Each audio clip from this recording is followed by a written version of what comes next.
Why are thousands of Americans willingly spending their hard-earned cash on the absolute worst cars in America? We're not talking minor annoyances here. These are vehicles that lose value faster than melting ice cream and have safety records manufacturers desperately hide from consumers. So what's really going on behind closed dealership doors?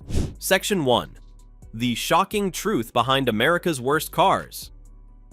You might think terrible cars would naturally vanish from the market, but strangely, the opposite is true.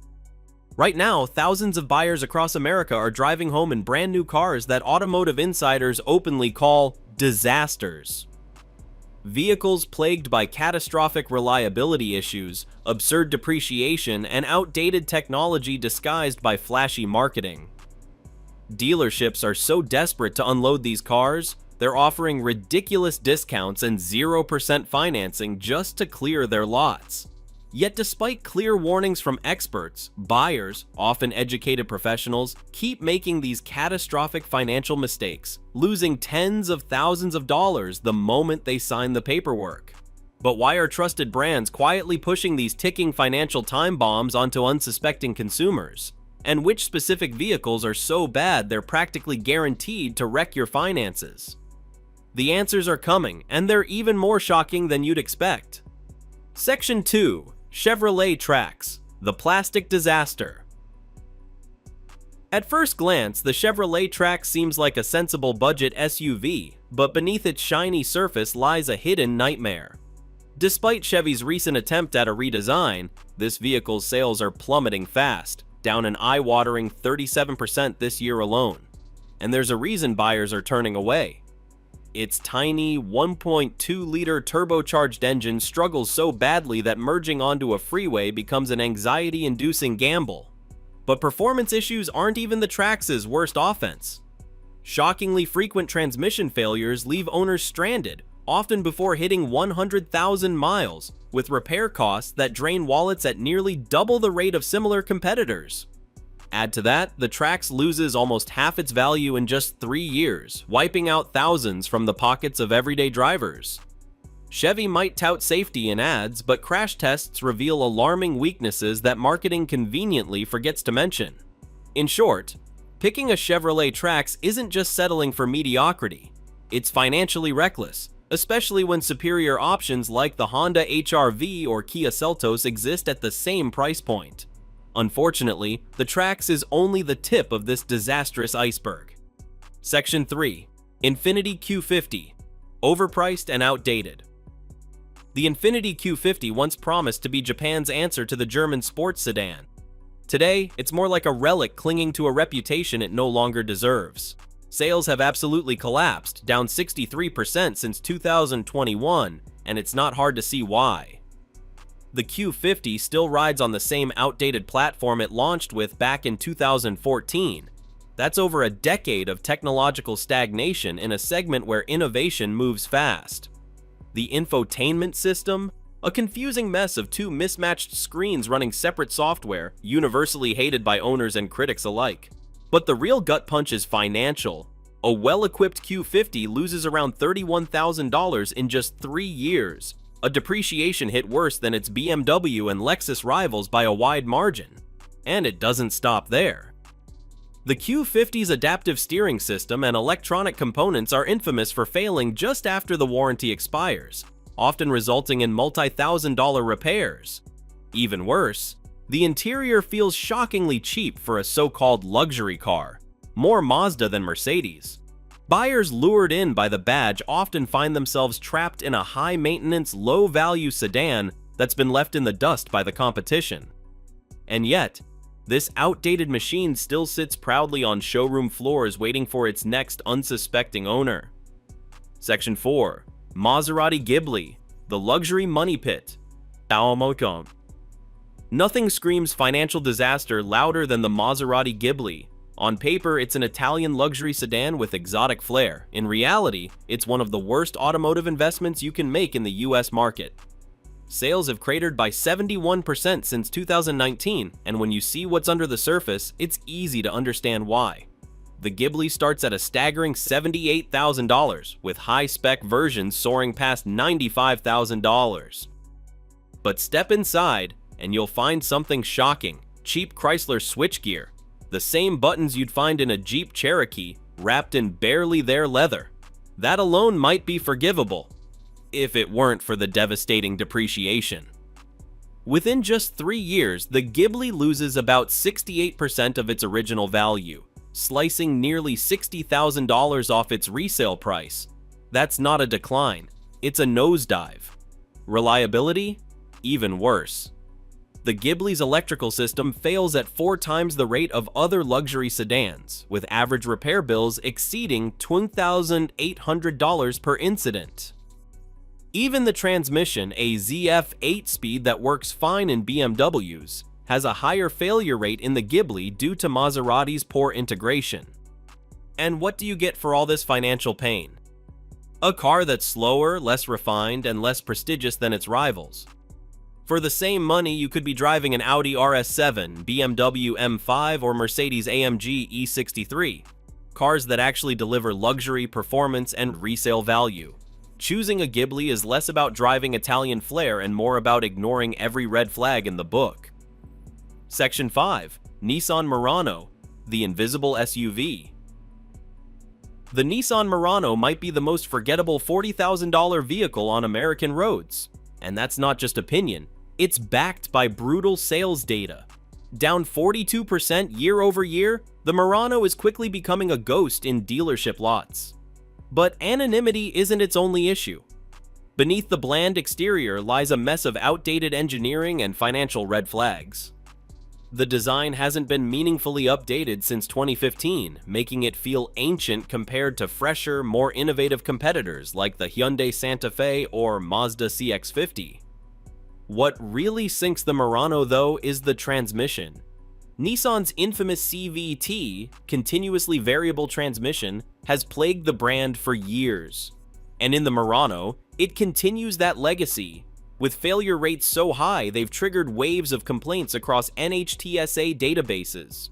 When it goes, repairs can run upwards of $400, often just after the warranty ends. Then there's the value, or lack of it. Within 3 years, the Murano loses about 55% of its value, leaving buyers with a resale price that looks like a clearance sticker. Consumer satisfaction surveys rank it near the bottom of its class for reliability, driving enjoyment, and overall ownership experience. In a world full of smarter, better-equipped options at the same price, like the Toyota Venza, Mazda CX-5, or even its Hyundai and Kia rivals, choosing the Murano almost guarantees buyer's remorse. It's not just underwhelming, it's a reminder that styling alone can't save a vehicle that's fundamentally stuck in the past. Section 6. Volkswagen Arteon, style over substance. The Volkswagen Arteon is one of those cars that looks like it should be a hit, but once you scratch the surface, the problems come pouring out. Designed to be VW's sleek, upscale flagship, the Arteon instead became a textbook case of what happens when style tries to mask substance. Sales have plummeted 83% since its debut, with recent quarters showing barely 600 units sold nationwide. That's not a dip, it's a full-blown collapse. The Arteon's biggest issue? It doesn't know who it's for. Starting around $43,000 and easily climbing past $50,000 with options, it wears a mainstream badge but charges luxury prices. That puts it in an awkward no-man's land. Too pricey for typical VW buyers, but lacking the prestige and performance luxury buyers expect. And the punishment doesn't stop there. In just 3 years, the Arteon loses around 62% of its value, translating to a devastating $30,000 in lost resale for well-equipped models. Reliability isn't much better. Owners report frequent issues with the water pump, panoramic sunroof, and electrical systems, classic Volkswagen problem areas. Average repair costs exceed $1,800 per visit, often striking after the warranty runs out. And perhaps the most painful truth? For the same price, you could step into a BMW 3 Series, Audi A4, or Mercedes C-Class, cars that offer more power, prestige, and long-term value. Even within VW's own group, the Audi A5 Sportback offers nearly the same car with a better badge and resale potential. The Arteon isn't just a flop, it's proof that style alone doesn't make a car worth buying. Section 7. Mitsubishi Mirage, cheap and dangerous. The Mitsubishi Mirage has earned a reputation, just not the kind any automaker wants. Sure, it's the cheapest new car in America, but that low sticker price comes at a high cost in every other category that matters. Sales have plunged 54% year over year, and when you look at the facts, it's no mystery why. Under the hood, the Mirage carries a 78 horsepower 3-cylinder engine, so weak that merging onto a highway becomes a genuine safety hazard. It takes over 12 seconds to hit 60 km/h, which might make it the slowest new car you can buy. And that's not just annoying, it's downright dangerous in real-world driving. You'd think that minimal power would at least mean stellar fuel economy, but somehow, the Mirage barely outpaces larger, more powerful competitors like the Toyota Corolla or Honda Civic. Then there's safety, where things go from bad to worse.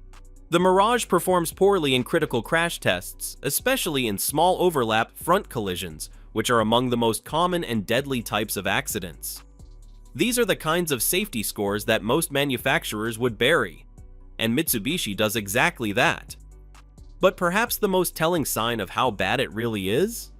Even dealers struggle to sell them at full price. Despite its rock-bottom MSRP, the Mirage often sells 12 to 18% below sticker, just to get it off the lot. Buyers lured in by the price tag often leave with a car that underdelivers in every way, and within a year, many wish they'd gone with a lightly used alternative.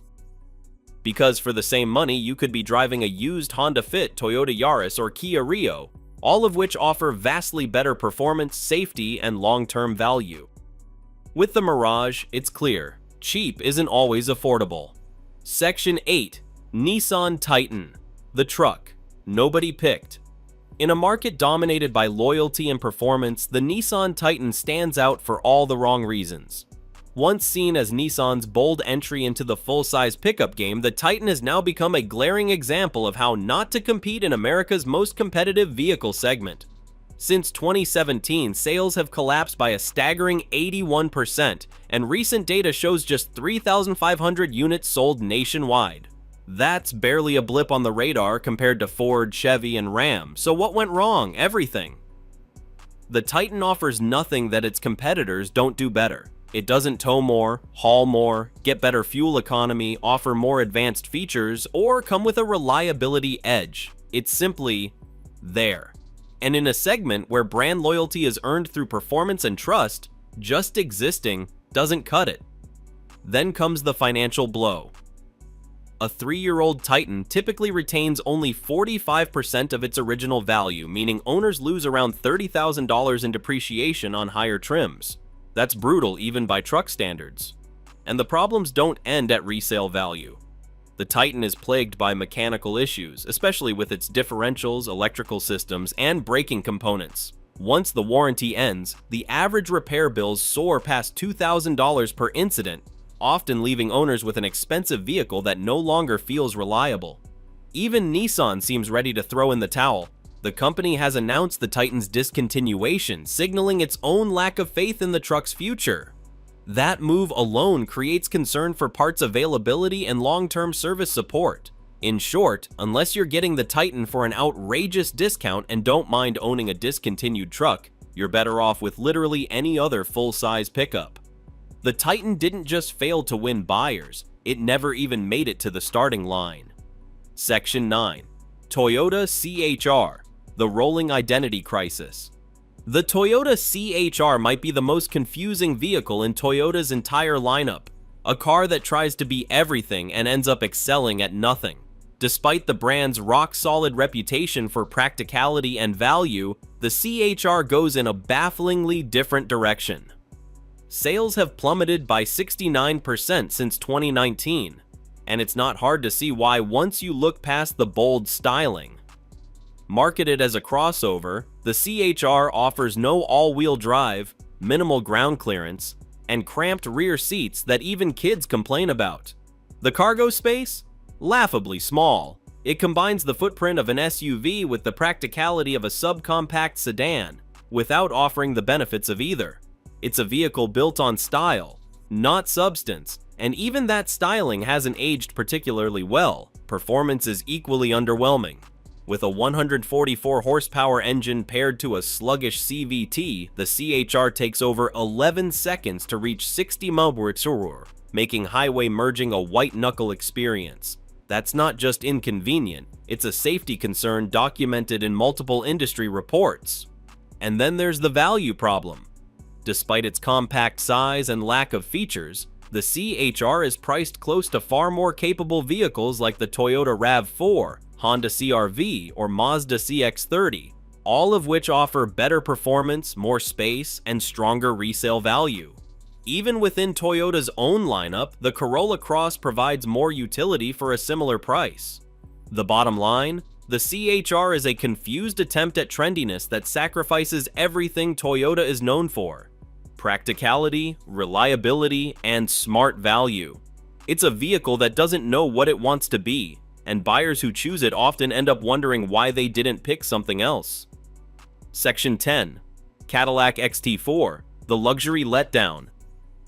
The Cadillac XT4 is what happens when a luxury brand tries to cash in on crossover hype without actually delivering luxury.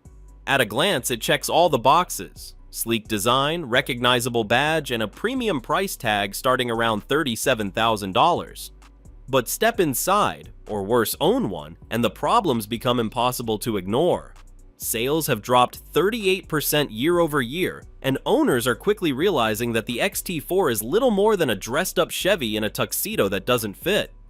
Despite Cadillac's best efforts to disguise it, the XT4 shares its bones with much cheaper GM vehicles. From the switchgear to the dashboard layout, it feels shockingly generic for something marketed as upscale. Owners routinely cite disappointing interior materials, clunky infotainment software, and cheap-feeling finishes that wouldn't pass in a Honda, let alone a luxury brand. And then there's the brutal financial hit. A 3-year-old XT4 retains just 43% of its original value, which means you're kissing goodbye to roughly $25,000 in depreciation alone. But the punishment doesn't stop there. Reliability data shows consistent issues with electrical systems, infotainment malfunctions, and costly turbocharger repairs, with average repair bills often climbing into the thousands once the warranty ends. Over 5 years, it costs 31% more to maintain than a Lexus UX, the segment leader. The worst part? For the same money, or even less, you could drive an Audi Q3, BMW X1, or Mercedes GLA, all of which offer more prestige, better interiors, and stronger long-term value. Even fully loaded trims of the Mazda CX-30 outperform the XT4 in refinement and reliability, despite costing far less. Cadillac may call it premium, but buyers who've done their homework know better. Section 11. Jaguar E-Pace, the depreciation champion. If there's one car that perfectly captures what not to buy in today's market, it's the Jaguar E-Pace. A crossover so disastrous it's become a warning sign for anyone shopping luxury. Since its debut, the E-Pace has watched its sales collapse by a jaw-dropping 85%, and with just 327 units sold nationwide in the most recent quarter, it's clear buyers are finally catching on. The E-Pace enters the game with a hefty $48,000 starting price, significantly more than its direct rivals. But what do you get for that money? A cramped interior, sluggish performance, and reliability concerns so widespread that extended warranty providers practically brace for claims the moment this SUV rolls off the lot. Repair data shows electrical failures and transmission issues happening at 5x the rate of other luxury crossovers. And when things break, they break big, averaging $2,200 plus per repair out of warranty. But the real horror story? Depreciation. Within just 3 years, the E-Pace loses 66% of its value, leaving owners with a car worth barely a third of what they paid. That's roughly $32,000 gone before the loan is even close to paid off.